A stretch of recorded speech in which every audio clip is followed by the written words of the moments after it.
स्वामी के चरणों में कोटि कोटि वंदन करते हुए एक भवावतारी चर्चा चक्रवर्ती भीष्म प्रतिज्ञाधारी अखंड बाल ब्रह्मचारी आचार्य सम्राट पूज्य श्री जयमती महाराज के चरणों में कोटि कोटि वंदन करते हुए उन्हीं के 11वें पट्टेदार आचार्य सम्राट पूज्य श्री सुखचंद्र जी महाराज के चरणों में कोटि कोटि वंदन। जय दक्षाधिपति प्रथम वाचस्पति उग्र विहारी पश्चिम सिद्ध साधक 12वें पट्टेदार आचार्य प्रभु श्री पार्श्वचंद्र जी महाराज साहब घोर तपस्वी उपाध्याय प्रभु श्री गुणचंद्र जी महाराज साहब मेरे अनंत का आया मम जीवन उद्धारक परम पूज्य गुरुदेव डॉक्टर श्री पदमचंद्र जी महाराज के चरणों में कोटि कोटि वंदन करते हुए सभी गुरु भगवंतों के चरणों में वंदन करते हैं। गुरुदेव श्री के आत्मबंधु अनंत अनंत ज्ञानी सर्वज्ञ सर्वदर्शी तीर्थंकर प्रभु महावीर स्वामी ने कहा, अगर जीवन के अंदर कोई दुख आ रहा है तो उस दुख का मूल पाप है, लेकिन व्यक्ति जानता है कि पाप के कारण से दुख आ रहा है, फिर भी वो पाप करना छोड़ता है। तो फिर समझाए तो क्या समझाए और समझाए तो कैसे समझाए। तो इसीलिए भगवान महावीर स्वामी ने कहा कि हर एक व्यक्ति दुख से डरता है, हर एक व्यक्ति सोचता है कि मेरे जीवन में कभी कोई दुख नहीं आएगा। आत्मबंधुओं, जिस समय सुख अचानक से दुख में परिवर्तित हो जाए, जब कोई करोड़पति अचानक से रोड़पति बन जाए, जब जीवन के अंदर शरीर के अंदर कोई ऐसी लाइलाज बीमारी घर कर जाए, और ज्ञानी जन कहते हैं कि जिस समय आप किसी को सम्मान देते हैं, सम्मान देने के बावजूद अगर अपमान मिले, आपने किसी की सहायता की है, सहायता के बदले आपको उपकार के बदले अगर अपकार मिले, तो समझ जाना कि पाप का फल क्या हो चुका है, पक चुका है। क्योंकि ज्ञानी जन कहते हैं कि अकस्मात रूप से ही ऐसा कुछ भी होता है। अगर जीवन में दुख आ रहा है तो ऑटोमेटिकली या अचानक से कोई दुख आपके ऊपर उमड़ पड़ता नहीं है। ज्ञानी जन कहते हैं कि जब जीवन के अंदर कोई दुख आता है तो पहले वो दुख का दूत कोई ना कोई संदेश तो दे देता है, कोई ना कोई संकेत दे देता है। जैसे शरीर के अंदर कोई बीमारी आ रही है तो वो बीमारी डायरेक्ट एक झटके में, एक सेकंड में बीमारी शरीर के अंदर आ जाती है क्या?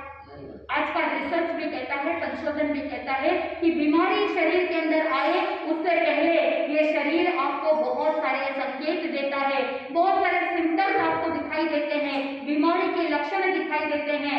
ये बॉडी आपको सिग्नल्स देता है ताकि आप चेत जाओ और रोग से पहले ही क्या कर लो, प्रिवेंशन कर लो, रोग से बचाव करो। लेकिन आप तो आप हैं, जब तक बीमारी आती नहीं तब तक आप क्या करोगे? आराम से रहोगे, उन संकेतों पर ध्यान नहीं देते। अमूमन हम देखते हैं लोगों को कि जब थोड़ा सा कुछ प्रॉब्लम होता है तो वो नजरअंदाज कर देते हैं, गौण कर देते हैं, और जब कह देते हैं कि डॉक्टर के पास जाना है तो आप क्या कहोगे? नहीं, थोड़ा सा कुछ है, कोई बात नहीं, अभी मैनेज हो जाएगा। ऐसे करते करते आप अपने रोग को क्या करोगे? बढ़ा लोगे। और जब यहाँ तक आ जाता है उस समय कहाँ दौड़ोगे? डॉक्टर के पास दौड़ोगे। कहने का आशय कि जहाँ पर 100 रुपए 1000 रुपए में काम बनता था, वहां पर आपने क्या किया? आपकी लापरवाही के कारण से, आपकी सावधानी न रखने के कारण से आपने लाखों रुपए खर्च कर दिए। कौन कारण? आप स्वयं कारण है। शरीर के अंदर वेदना हो रही है, आपके जीवन में दुख आ रहा है तो डायरेक्टली दुख नहीं आता, पहले संकेत मिलते हैं, पहले आपको वहां पर सचेत किया जाता है, अलर्ट किया जाता है। जिस तरह से देश के अंदर कहीं पर भी कोई बाढ़ आती है, दूसरे जगह पर भी उसका असर होने वाला है, तो गवर्नमेंट क्या करती है? रेड अलर्ट देती है कि आप सावधान हो जाओ, सतर्क रहो, ताकि आप अपनी व्यवस्था व्यवस्थित तरीके से कर सको। जीवन के अंदर दुख से डरने की जरूरत नहीं। आप दुख पर विराम लगाना चाहते हैं, लेकिन आत्मबंधुओं, दुख पर विराम लगाना चाहते हो तो पहले किस पर विराम लगाना होगा? पाप के ऊपर विराम लगाना होगा।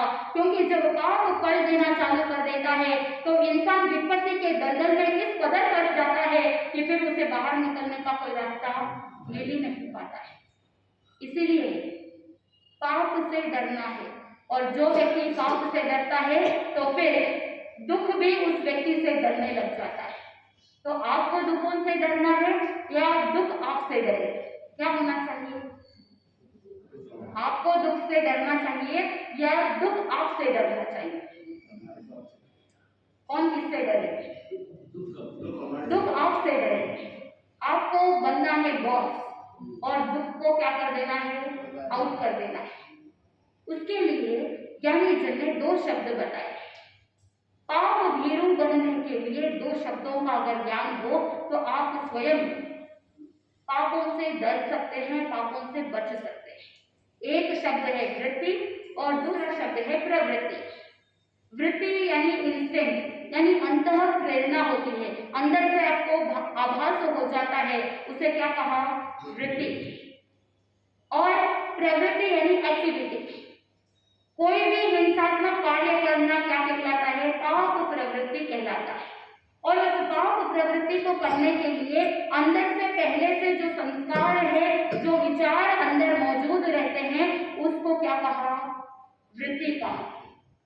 यानी अनादिकाल से इस आत्मा के साथ, इस जीव के माइंड के साथ क्या चल रहे हैं? वृत्तियां चल रही है। और वृत्तियों के कारण से जीव क्या कर बैठता है? प्रवृत्ति कर बैठता है। 9 तत्वों में से एक तत्व है पाप तत्व, जिसके अंदर 18 प्रकार के पापों का वर्णन मिलता है। और जीव अपने जीवन के अंदर 18 में से कितने पाप करता है? कितने पाप? अमूमन सभी प्रकार के पापों का सेवन कर लेता है, लेकिन 17 पाप एक तरफ और 18वां पाप एक तरफ। आत्मबंधुओं, अगर 17 प्रकार के पाप कभी हो जाते हैं, जाने अनजाने में या लाचारी मजबूरी से, परिस्थिति के कारण से या प्रलोभन के कारण से अगर पाप भी हो जाता है, तो भी प्रायश्चित के माध्यम से, पश्चाताप के माध्यम से, प्रतिक्रमण के माध्यम से उससे छुटकारा प्राप्त कर सकते हैं। कुछ ऐसे पाप होते हैं जो सिर्फ मिच्छामी दुक्कडम देने से खत्म हो जाते हैं, जो लुप्त कर्म होते हैं, वो सिर्फ मिच्छामी दुक्कडम देने से उस पाप का समाप्त हो सकता है। लेकिन कुछ ऐसे कर्म होते हैं जिसके लिए क्या करना पड़ता है? पश्चाताप करना पड़ता है। कुछ ऐसे कर्म होते हैं पाप जो सायंकालीन प्रतिक्रमण और प्रातःकालीन प्रतिक्रमण की आवश्यकता रहती है। यानी दिन भर में जो पाप हुआ है उसे क्या करते हैं? हम शाम को प्रतिक्रमण करते हैं। आपको लगता है कि साल भर पाप करते रहो, फिर संवत्सरी आएगी, एक साथ क्या करेंगे? मिच्छामी दुक्कडम दे देंगे, अकाउंट क्लोज। जैसे साल भर खर्चा करते रहो, कमाते रहो, और साल में एक दिन क्या करोगे? ऑडिटिंग करोगे। ठीक वैसे ही आप क्या करते हो? प्रतिक्रमण के लिए भी आपने ऐसा ही फंडा अपना लिया है कि साल भर पाप करते रहो, उसमें कोई सावधानी नहीं। और आपकी थॉट पैटर्न ऐसे होते हैं कि संवत्सरी के दिन वैसे ही प्रतिक्रमण करेंगे, वैसे ही मिच्छामी दुक्कडम देंगे, तो फिर सोचने की क्या बात है? आत्मबंधुओं, क्या ऐसा पॉसिबल है? आप सोचते हो कि साल भर का एक साथ मिच्छामी दुक्कडम दे देंगे और एक साथ शुद्ध हो जाएंगे। ये कोई डिटर्जेंट तो नहीं है कि एक बार वॉशिंग मशीन के अंदर डाला और कपड़े साफ होकर के बाहर निकल जाएंगे। ये तो डेली प्रोसेस है। अगर कोई कह दे रोज रोज खाना खाना बोर लगता है, इसीलिए एक साथ खाना खा लो, फिर 7 दिन 8 दिन खाना खाने की जरूरत ही नहीं पड़े, क्या ऐसा हो सकता है? नहीं हो सकता। इनफैक्ट एक पूरे दिन का एक बार में फिनिश भी नहीं होता है। हर थोड़ी थोड़ी देर में क्या करना पड़ता है? इस पेट को भरना पड़ता है। वो टाइम पीरियड था कि जब पहले आरे, दूसरे आरे, तीसरे आरे के समय में बहुत कम भूख लगती। ज्ञानी जन कहते हैं कि जिसका जितना पुण्य प्रबल होता है उसको भूख भी कम लगती है, यानी भीतर से वो तृप्त रहते हैं। लेकिन पाप कर्म उदय के अंदर आता है तो ये जीव क्या करता है? बार बार इस जीव को भूख लगती है, इस जीव को आहार की संख्या बहुत ज्यादा होती है, इच्छाएं बहुत होती है, इसीलिए हर थोड़े थोड़े टाइम पीरियड में क्या करते हो? पेट भरने की कोशिश करते हो। आत्मबंधुओं, शरीर को भरने का प्रयास करते हो, पेट को भरने का प्रयास कर रहे हो, विचारों से मन को भर रहे हो, और आत्मा को किससे भर रहे हैं? आत्मा को पाप से भरा जा रहा है। इसे खाली करते हुए पुण्य से भरने की कोशिश करेंगे तो हमारा जीवन भी उत्तरोत्तर आगे बढ़ता जाएगा। कुछ ऐसे पाप होते हैं जो पश्चाताप से, प्रतिक्रमण से छुटकारा प्राप्त कर सकते हैं। लेकिन कुछ पापों की तीव्रता इतनी अधिक होती है कि केवल प्रतिक्रमण से काम नहीं बनता है, वहां पर गुरु भगवंतों के पास जाकर के आलोचना करनी होती है और प्रायश्चित लेना होता है। और कुछ ऐसे कर्म होते हैं जो निकाचित कर्म होते हैं जिनका छुटकारा नहीं हो सकता है और उसे जैसा बांधा है वैसे ही भोगना पड़ता है विद इंटरेस्ट। आत्मबंधु, इसीलिए ज्ञानीजन ने कहा कि वृत्ति और प्रवृत्ति दोनों को समझ करके जीवन में आगे बढ़ने का प्रयास करो। जैसे उदाहरण के लिए बताया जाता है कि भूख लगना वृत्ति है और भोजन करना प्रवृत्ति है। क्रोध आना वृत्ति है लेकिन क्रोध करना प्रवृत्ति है। और कहते हैं कि जीवन के अंदर 90% जो पाप होता है वो वृत्तियों के कारण से प्रेरित होकर के करते हैं, केवल और केवल 10% प्रवृत्ति के कारण से पाप किए जाते हैं। आत्मबंधु, शूलपाणी यक्ष का विवेचन चल रहा था। शूलपाणी यक्ष की वृत्तियां भी कैसी थी? पापमय। अंतिम समय में आत्म ध्यान, रौद्र ध्यान, गांव वालों के प्रति क्रोध की भावना, गांव वालों के प्रति द्वेष की भावना और बदले की भावना। क्या आपके मन में कभी बदले की भावना आती है कि उसने मेरे साथ ऐसा किया, मैं भी करूंगी? कभी मौका मिले तो इसे मूल सहित, ब्याज सहित इसका क्या करेंगे? बदला लेंगे। कभी मन में ऐसी भावना आती है? छोटे पैमाने पर, बड़े पैमाने पर कभी किसी के साथ बदले की भावना आ जाती है। तो इसीलिए वहां पर शूलपाणी यक्ष जो था वो पूर्व भाव के अंदर बैल था और ऋषभ के भाव के अंदर उसने गांठ बांध दी। गांठ बांधना आसान होता है लेकिन जब तक वो गांठें खुलती नहीं है बैल की, तब तक वो संसार के अंदर परिभ्रमण करता ही रहता है। और पर्यूषण एक ऐसा टाइम पीरियड है, आप सोचते हो कि 8 दिन के अंदर प्रतिदिन जैसे बिताते हैं वैसा नहीं करना है, साल भर धर्म आराधना नहीं होती है, तो हम 8 दिन तो क्या करें? संपूर्ण रूप से अपने आप को धर्म स्थान में डेडिकेट कर देवे ताकि आपकी आत्मा शुद्ध हो सके, आपकी आत्मा निर्मल हो सके। तो वहां पर शूलपाणी यक्ष जो उस मंदिर के अंदर था, गांव वाले प्रतिदिन पूजा करते थे क्योंकि वो व्यंतर देव बना हुआ था। ज्ञानी जन कहते हैं कि अगर आत्म ध्यान, रौद्र ध्यान के परिणाम के अंदर कार्य करते हैं, मृत्यु को प्राप्त करते हैं, तो नीची जाति के देव बनने पड़ते हैं और वहां पर अनेक कष्टों को भी सहन करना पड़ता है। जो नीची जाति के देव होते हैं वो स्वयं अपने बदले की भावना के कारण से दूसरों को कष्ट देते हैं और दूसरों को कष्ट देने में, दूसरों को दुखी करने में बहुत उनको मजा आता है। यानी पूर्व के पाप कर्मों के कारण से गति बिगड़ी और पुनः क्या कर रहे हैं? नए कर्मों का बंधन कर रहे हैं। तो ये संसार का परिभ्रमण बढ़ता ही जाता है। लेकिन शूलपाणी यक्ष की थोड़ी सी पुण्यवाणी थी कि जहां पर प्रभु महावीर स्वामी का सहयोग मिला। प्रभु महावीर स्वामी तो तल्लीन थे अपने ध्यान के अंदर, कितने उत्सर्ग शूलपाणी यक्ष ने दिए, लेकिन प्रभु महावीर स्वामी उस मेरुत पर्वत के समान अकंपित थे, उनको कोई भी हिलाने वाला नहीं था, चाहे कैसी भी परिस्थिति आ जाए, लेकिन वो भागने वालों में से नहीं थे। आप क्या करते हो? थोड़ा सा कुछ टाइम आता है, थोड़ा सा कुछ दुख आता है तो आप उससे एस्केप होने की कोशिश करते हो।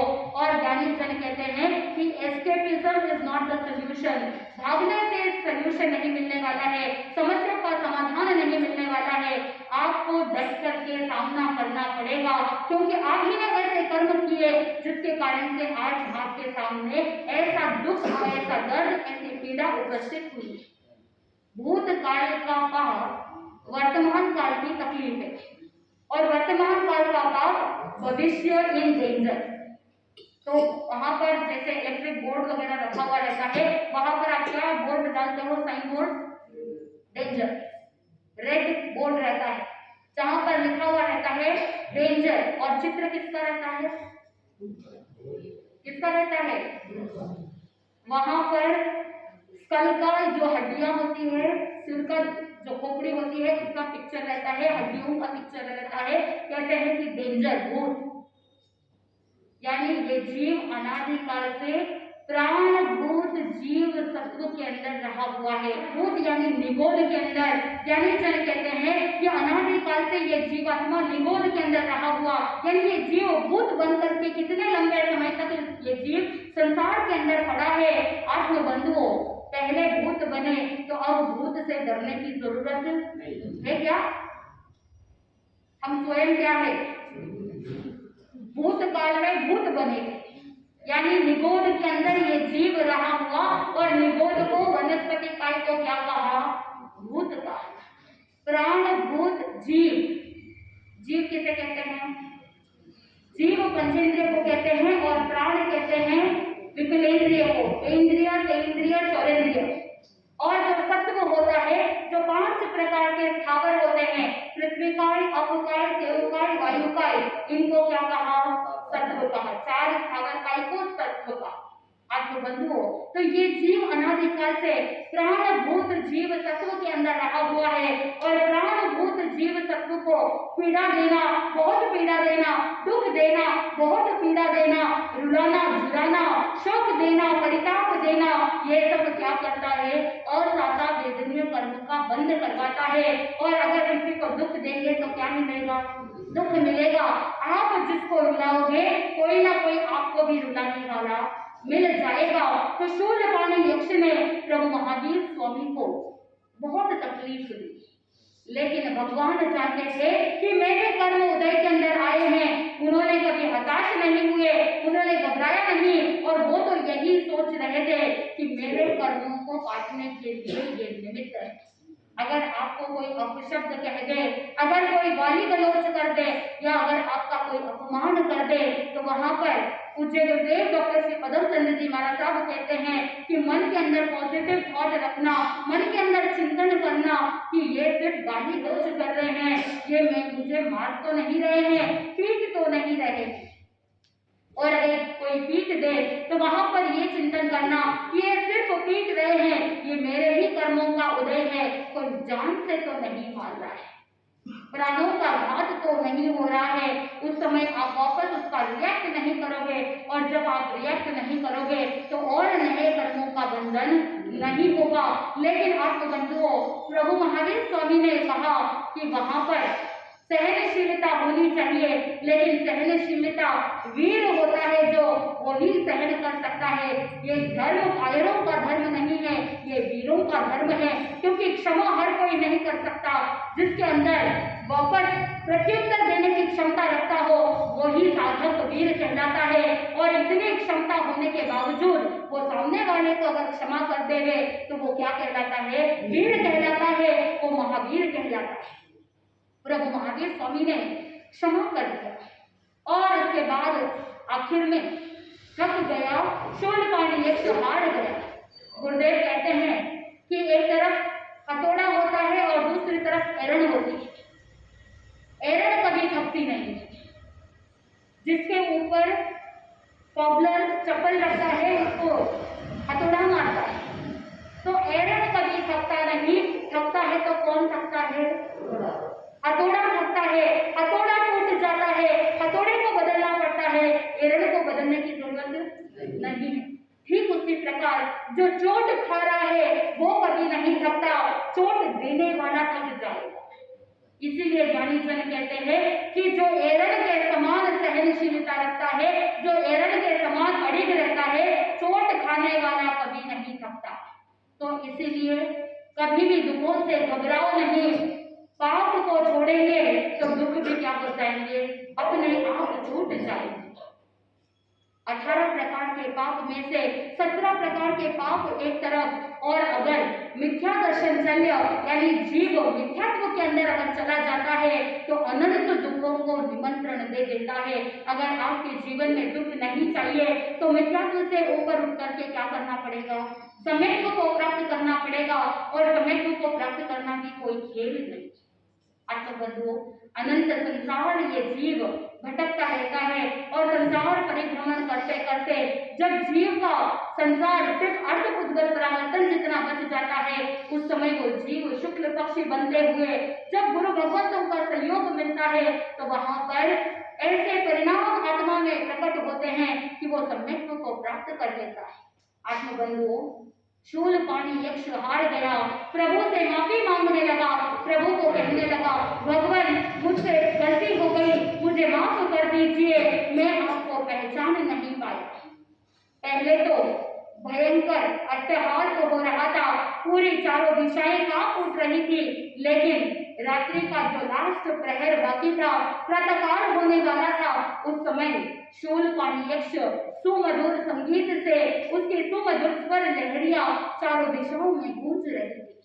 आत्मबंधुओं, रात्रि का बस एक प्रहर, एक मुहूर्त बाकी था। उस एक अंतिम प्रहर में जब एक मुहूर्त बाकी था, उस समय प्रभु महावीर स्वामी को थोड़ी सी नींद आ गई। भगवान महावीर स्वामी के साधना काल का यह पहला प्रसंग था कि उनको क्षण भर के लिए क्या आई, नींद आ गई। और उसी नींद आने के बाद में ये उनके जीवन का अंतिम निद्रा का समय था। इसके बाद कभी निद्रा ली ही नहीं आत्मबंधुओं। और जब ये निद्रा आई, उस समय उनको 10 प्रकार के स्वप्न आए।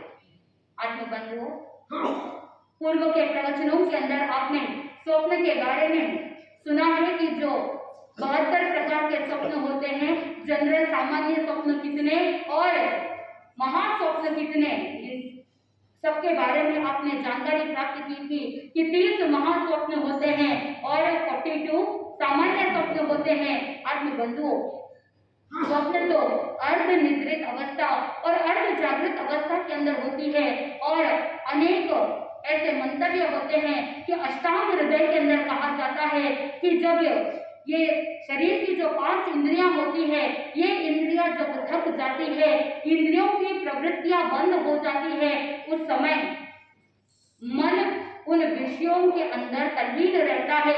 ऐसे समय में स्वप्न आते हैं। और जैन दर्शन कहता है कि स्वप्न के आने का मूल कारण है दर्शन मोहनीय कर्म। जब दर्शन मोहनीय कर्म का उदय होता है, उस समय मन में राग द्वेष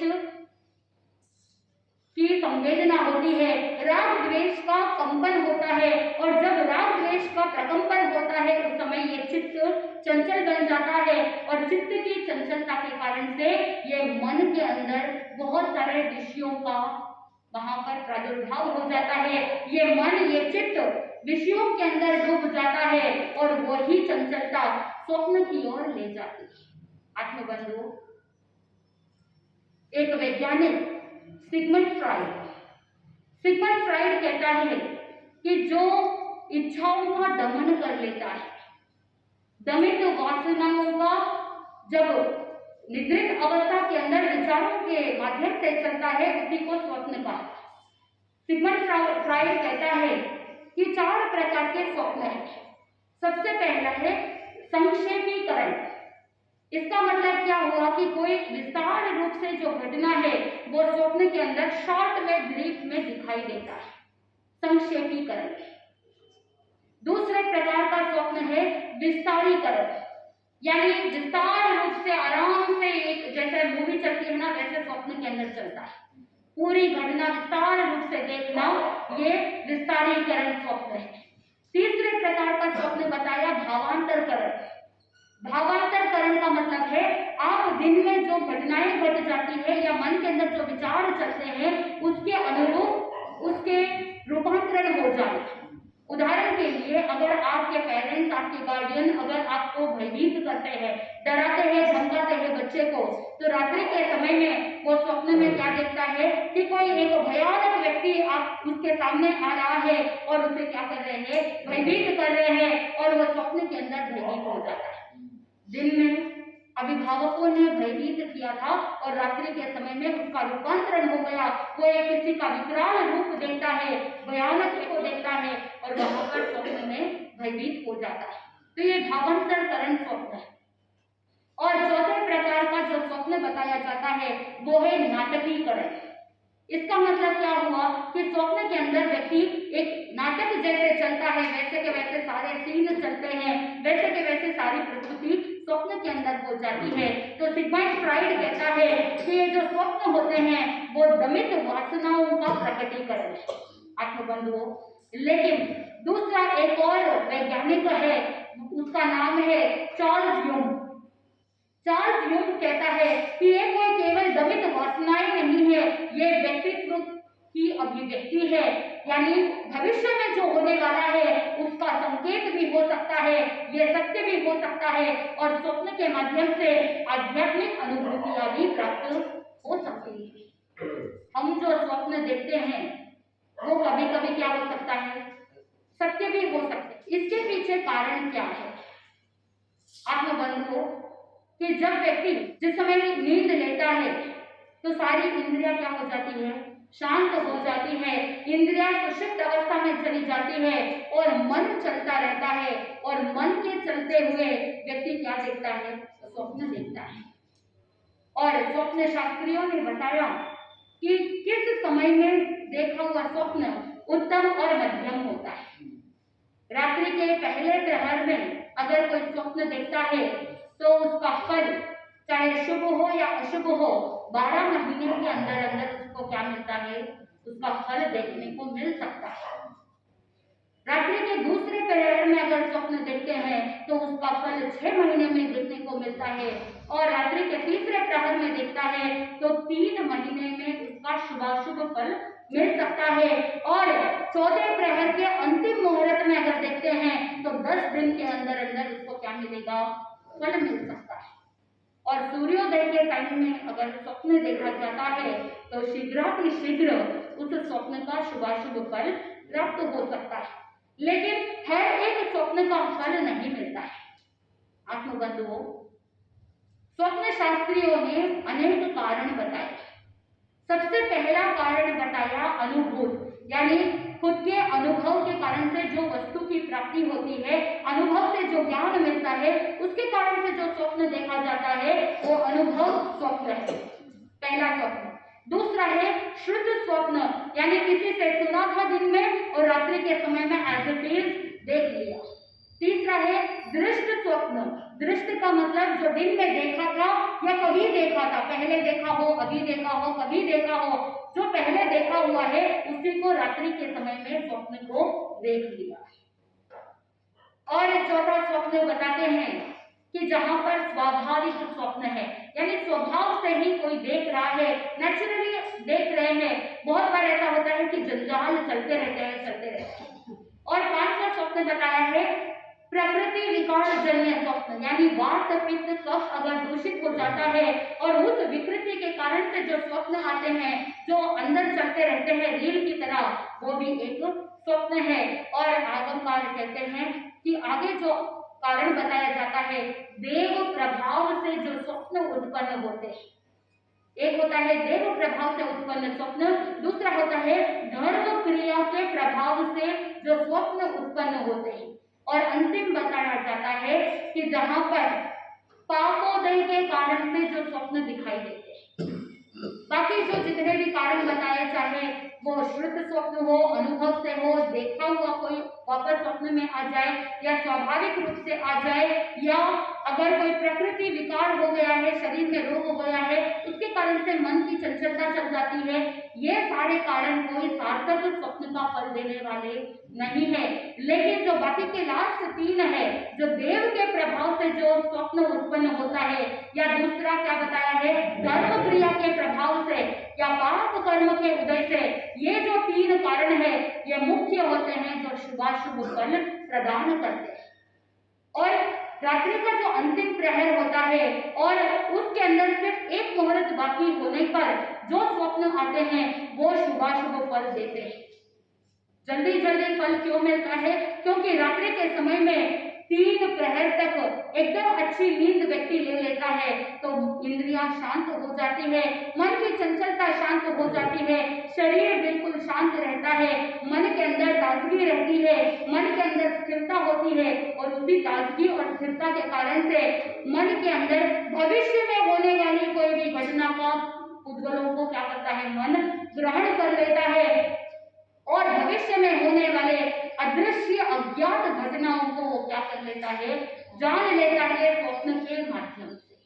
आत्मबंधु, भगवान महावीर स्वामी को भी 10 स्वप्न आए और ऐसे रात्रि का अंतिम प्रहर, चौथा प्रहर और उसमें भी सूर्य उदय होने के एक मुहूर्त पहले यानी शीघ्राति शीघ्र क्या मिलने वाला है, उसका फल मिलने वाला है। शुभ स्वप्न होते हैं और जब शुभ स्वप्न होते हैं तो उसके बाद सोना नहीं चाहिए। क्यों नहीं सोना चाहिए?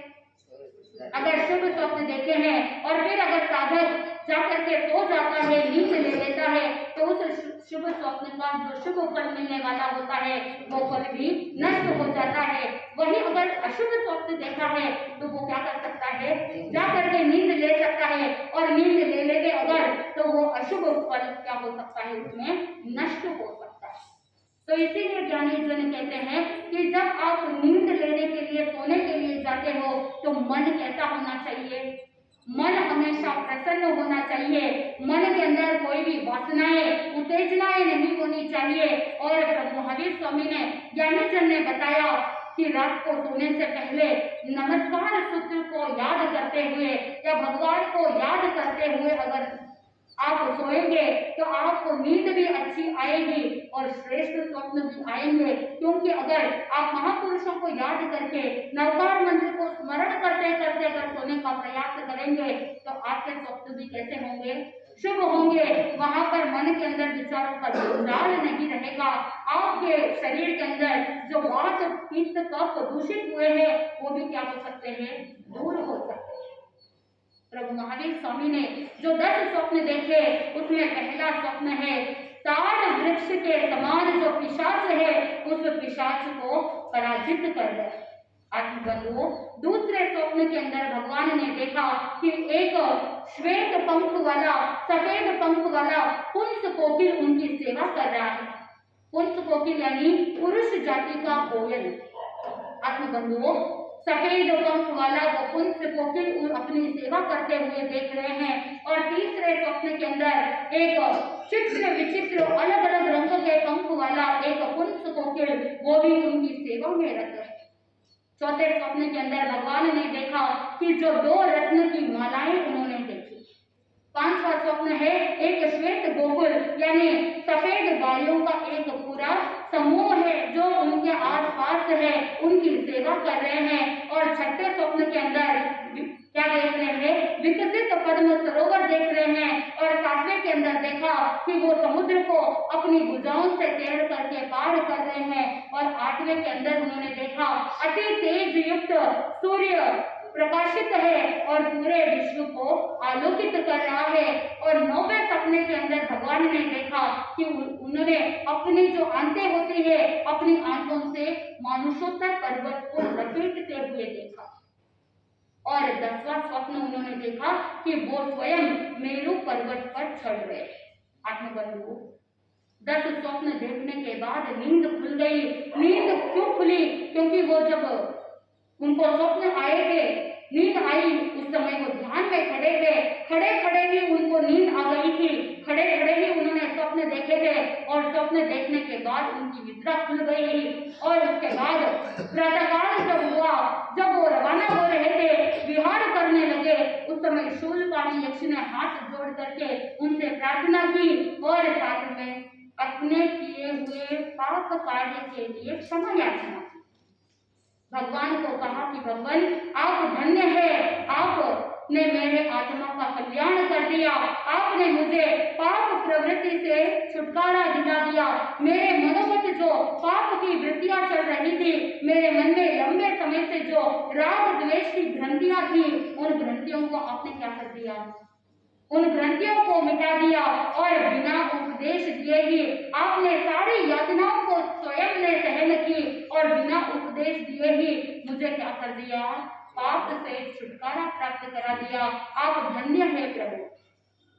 शूलपाणी यक्ष को बोध मिल गया था, बिना उपदेश दिए ही बोध मिल जाना ये प्रभु का प्रभाव है, ये गुरु भगवतों का, साधु संतों का प्रभाव है कि उनकी चारित्र को देख करके, उनके संयम को देख करके जनता क्या हो जाती है, प्रभावित हो जाती है। शूलपाणी यक्ष को भी भगवान महावीर स्वामी का प्रभाव दिखा, माफी मांग रहा है। दूसरी तरफ उस अस्तिक ग्राम में एक निमित्तज्ञ रहता था, ज्योतिषी रहता था, जिसका नाम है उत्पल। उत्पल एक टाइम पीरियड में भगवान काशीनाथ का श्रवण हुआ करता था। कुछ कारणों से वो श्रवणत्व से भ्रष्ट हो गया और निमित्तज्ञ बन गया था, ज्ञानी था। जिस समय उसको समाचार मिले कि शूलपाणी यक्ष के मंदिर में प्रभु महावीर स्वामी ध्यानस्थ खड़े हैं और इधर सभी को पता था कि उस मंदिर में क्या होने वाला था। लोगों ने सोचा था कि जब अट्टहास हुआ था तो ये जो साधु थे वो सदा सदा के लिए चल बसे हैं, और प्रातःकालीन जब सुमधुर स्वर लहरियां सुनाई दी तो गांव वालों ने गेस किया, अनुमान किया कि शायद अब वो रहे नहीं, क्योंकि चल बसे हैं। तो शूलपाणी यक्ष बहुत प्रसन्न होकर के क्या कर रहा है, संगीत गा रहा है। इस तरह से उन्होंने सोचा कि उनका शक यकीन में बदल गया। आत्मबंधुओं, लेकिन उत्पल से रहा नहीं गया। वो तो पहले से ही उसके अंदर धर्म की शिक्षाएं थी, तो उसने सोचा कि क्या करे, उसको जाकर के देखना है रात्रि के समय में क्या हुआ होगा। और अनेक विचार चल रहे थे।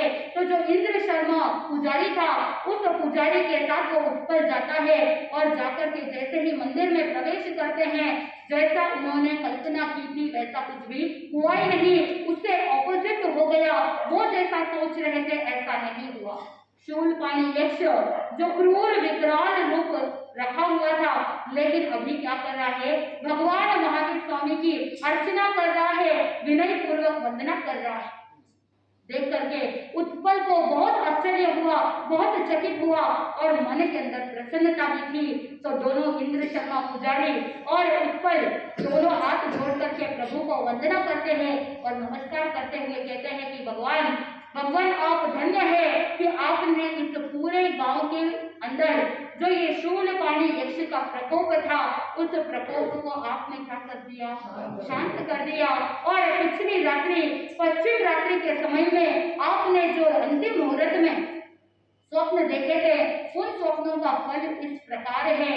वो उत्पल जो निमित्तज्ञ था, क्योंकि वो ज्ञानी भी था, तो निमित्त के ज्ञान को प्राप्त करने वाला था, तो उसने स्वप्न का फलादेश बता दिया। पहला स्वप्न भगवान ने देखा था कि ताड़ वृक्ष के समान विकराल पिशाच जो था उसको पराजित करते हुए उन्होंने देखा, तो वो उतनी शीघ्र मोहनीय कर्म को नष्ट करेंगे। ये पहले स्वप्न का फल। दूसरे स्वप्न में भगवान ने क्या देखा था, श्वेत पंख वाले कुंस कोकिल। उस समय भगवान महावीर स्वामी को उत्पल कहता है कि भगवान शुक्ल ध्यान आपके जीवन में कभी साथ नहीं छोड़ेगा, सदैव शुक्ल ध्यान आपके साथ रहेगा। आपको बता दें कि दो प्रकार के शुभ ध्यान होते हैं और दो प्रकार के अशुभ ध्यान होते हैं। अशुभ ध्यान जो है वो अर्थ ध्यान, रौद्र ध्यान है, वो तो भगवान ने कभी का छोड़ दिया था। और धर्म ध्यान और शुक्ल ध्यान, और जब साधक शुक्ल ध्यान की श्रेणी में पहुंचता है तो आगे चल करके केवल ज्ञान की प्राप्ति, जब शुक्ल ध्यान के 4 स्टेज होते हैं, 4 पाए होते हैं, और शुक्ल ध्यान की जब चौथी अवस्था में पहुंच जाता है साधक, तब वो केवल ज्ञान, केवल दर्शन को प्राप्त कर लेता है। इसीलिए वो उत्पल कहता है कि भगवान शुक्ल ध्यान आपके जीवन में कभी आपका साथ नहीं छोड़ेगा। तीसरे स्वप्न के अंदर भगवान ने देखा था कि चित्र विचित्र रंग बिरंगे पंख वाले कुंस कोकिल जो उनकी सेवा कर रहा है। तो उत्पल ने कहा कि भगवान आप संपूर्ण रूप से ज्ञानमयी द्वादशांगी का निरूपण करेंगे, यानी 12 अंग सूत्र का आप क्या करेंगे, प्ररूपण करेंगे। चौथे स्वप्न के बारे में उत्पल ने कुछ नहीं कहा, क्योंकि चौथे स्वप्न का फल वो नहीं जान पाया था। क्योंकि चौथा स्वप्न क्या था, 2 रत्न की मालाएं, उसके बारे में भगवान अंतिम में बताएंगे। 5वां स्वप्न भगवान ने देखा था, क्या था, एक श्वेत गोकुल। 5वां स्वप्न था कि एक श्वेत गोकुल, यानी बहुत सारे सफेद गायों का एक समूह, और वो सारा गाय का समूह भगवान की क्या कर रहे हैं, सेवा कर रहे हैं। तो उस समय उत्पल कहता है, साधु साध्वी श्रावक श्राविका रूप जो ये चतुर्विध संघ है, ये चतुर्विध संघ आपकी सेवा करेगा। छठे स्वप्न के अंदर भगवान ने देखा था कि एक विकसित पद्म सरोवर। आत्मबंधुओं, उस समय वो उत्पल कहता है कि आपने जो स्वप्न देखा है उसका फल इस प्रकार है कि जो 4 प्रकार के देव है, भगवती, बाणवंतर, ज्योतिषी और वैमानिक, ये जो 4 निकाय के देव है वो देवता भी आपकी सेवा में रत रहेंगे, आपके समक्ष नतमस्तक होकर के आपकी सेवा करेंगे। आगे के स्वप्न में, 7वें स्वप्न में भगवान ने क्या देखा? समुद्र को अपनी भुजाओं से तैर करके पार करते हुए, तो भगवान आप शीघ्र संसार रूपी समुद्र से पार करके मोक्ष गति को प्राप्त करेंगे। आगे के स्वप्न में भगवान को वो उत्पल बता रहा है। भगवान ने देखा था कि अपनी आंखों से मानुषोत्तर पर्वत को क्या कर रहे हैं? लपेट रहे हैं। तो वो कहता है कि भगवान आपका जो यश है, तीनों लोकों में आपका यश फैलेगा। और एक स्वप्न भगवान ने देखा था कि एक तेज युक्त, बहुत तेज और प्रकाश के साथ सूर्य को देखा था। आपका प्रकाश संपूर्ण को आलोकित कर रहा है।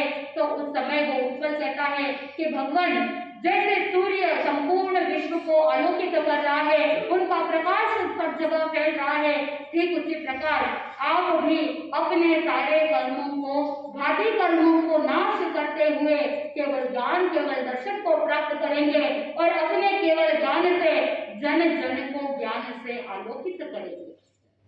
10वां स्वप्न भगवान ने देखा था कि वो मेरु पर्वत को चढ़ रहे हैं। तो उत्पल कहता है कि भगवान इसका फल ये है कि आप 12 प्रकार की परिषदा से युक्त संवत्सरण के अंदर सबसे मध्य में सिंहासन पर बैठ करके आप धर्म की संस्थापना करेंगे, जन जन को धर्म का मार्ग बताएंगे।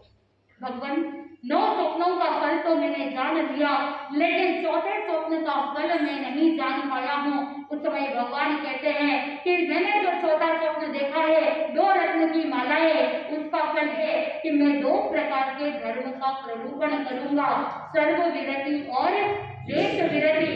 इसका मतलब क्या है? सर्व विरति का मतलब है अणगार धर्म और देश विरति का मतलब है आगार धर्म। तो मैं 2 प्रकार के धर्म का निरूपण करूंगा, आगार और अणगार धर्म। ठाणा सूत्र के अंदर भी बताया जाता है, धम्मे दुही है पनते आगार चेर अणगार चेर। तो भगवान ने कहा कि वो 2 प्रकार के धर्म का निरूपण करेंगे। इस तरह से 10 प्रकार के स्वप्न भगवान ने देखे और जब 10 प्रकार के स्वप्न देखे उसका फल उत्पल ने बता दिया। और भगवान तो पहले से ही जानते थे, लेकिन वो निमित्तज्ञ था, उसने स्वयं ने निवेदन किया कि भगवान आपने जो स्वप्न देखे हैं उसका फलादेश में बताना चाहता। तो भगवान ने मना भी नहीं किया। आत्मबंधुओं, उसके बाद में भगवान महावीर स्वामी ने पूरा वर्षा काल कंप्लीट किया और इस चतुर्मास में, उस वर्षावास के दौरान भगवान ने 15-15 दिन के 8 अर्धमास खमन किए, यानी पूरा चतुर्मास तपस्या के अंदर व्यतीत किया। यानी 15-15 यानी अर्धमास खमन कितने? 8। ऐसे पूरा वर्षावास पूर्ण किया। प्रतिमा को धारण करके भगवान ध्यानस्थ खड़े हो जाते थे। इस तरह से चतुर्मास को पूर्ण किया और जब चतुर्मास को पूर्ण करने के बाद भगवान विहार कर रहे थे, उस समय शूलपाणी यक्ष ने भगवान से प्रार्थना की, क्षमा याचना की और भगवान वहां से विहार कर जाते हैं, रवाना हो जाते हैं। अब भगवान विहार करने के बाद जब दीक्षा काल का 1 वर्ष कंप्लीट होता है, तो 1 वर्ष कंप्लीट होने पर भगवान पुनः मोराक सन्निवेश में पहुंचते हैं। उस मोराक ग्राम में एक अच्छंदक नामक पाखंडी रहता है। तो भगवान किस तरह से वहां पर मोराक सन्निवेश में ग्राम के बाहर जो उद्यान था, उस उद्यान में कैसे प्रतिमा को धारण करके ध्यानस्थ खड़े हैं, लेकिन जो सिद्धार्थ व्यंतर सेवा में है वो देखता है, ये जो सिद्धार्थ व्यंतर मन के अंदर विचार करता है कि ये जो अच्छंदक पाखंड है, इसका पाखंड मंत्र तंत्र का प्रयोग करता है और लोगों को इस मंत्र तंत्र की विद्या के कारण से लोगों में अपनी धाक जमाए हुए है। तो वहां पर सिद्धार्थ व्यंतर से इसका पाखंड देखा नहीं गया, सहन नहीं कर पाया। तो उसने सोचा कि मुझे किसको एक्सपोज करना है, मुझे इस अच्छंदक पाखंड को एक्सपोज करना है, इसका भेद खोलना है। इसलिए वो युक्ति लगाता है। और वो क्या युक्ति लगाता है, कैसे इसकी पोल खुलती है, कैसे अच्छंदक जो पाखंड है वो हर जगह पर निंदा का कारण बन जाता है, हर जगह उसकी निंदा होती है, तो फिर आगे चल करके कैसे वो भगवान महावीर स्वामी से विनंती करता है कि भगवान जब तक आप यहाँ पर रहेंगे तब तक लोग मेरे यहाँ पर निंदा करते रहेंगे। आपका प्रभाव तो सर्वत्र है, सभी जगह पर आपका प्रभाव है, लेकिन मेरा प्रभाव सिर्फ इस मोरक ग्राम में है, तो मैं यहाँ से कहीं जाऊंगा तो मेरी आजीविका कैसे चलेगी। इसलिए भगवान आप यहाँ से क्या करो, प्रस्थान करो। ऐसी क्या परिस्थिति बनती है, कैसे इसका भेद खोला जाता है, जिसके कारण से भगवान ने अपनी प्रतिज्ञा याद करी कि उन्होंने जो 5 प्रतिज्ञा ली थी कि अप्रीतिकारक स्थान में कभी भी नहीं रहूंगा, ऐसा सोच करके भगवान मोरक सन्निवेश से विहार करते हैं और वहां से विहार करके कैसे वाचाल ग्राम में पहुंचते हैं। और वाचाल ग्राम में वहां जंगल के अंदर किसको बोध दिया जाता है, चंड कौशिक सर्प बना तो क्यों बना, पूर्व भव में ऐसा क्या किया जिसके कारण से उसे चंड कौशिक सर्प बनना पड़ा। और चंड कौशिक एक ऐसी जाति का सर्प है जो हर कोई नहीं बन सकता है, उसके लिए कुछ क्राइटेरिया बहुत इंपॉर्टेंट है। वो क्राइटेरिया क्या है, कैसे वो जीव जो मनुष्य था साधु बना था, लेकिन अर्थ ध्यान रौद्र ध्यान के परिणाम के कारण से जाकर के सर्प योनि में जाना पड़ा। ये सारा वृतांत जैसे जैसे आप सुनेंगे आपके जीवन को भी ज्ञान प्राप्त होगा। और जैसे चंड कौशिक सर्प अपने आप को पहचान जाता है, जाति स्मरण ज्ञान को प्राप्त करते हुए अपनी आत्मा का कल्याण करता है, ठीक वैसे ही हम भी क्या करें, अपनी गलतियों को समझ करके उससे छुटकारा प्राप्त करने के लिए पुरुषार्थ करेंगे, मोक्ष की मंजिल प्राप्त होगी, आनंद की प्राप्ति होगी, आनंद ही आनंद। घड़ी के अंदर भी समय हो रहा है, इसी मंगल भावना के साथ बोले श्री जैन धर्म की जय।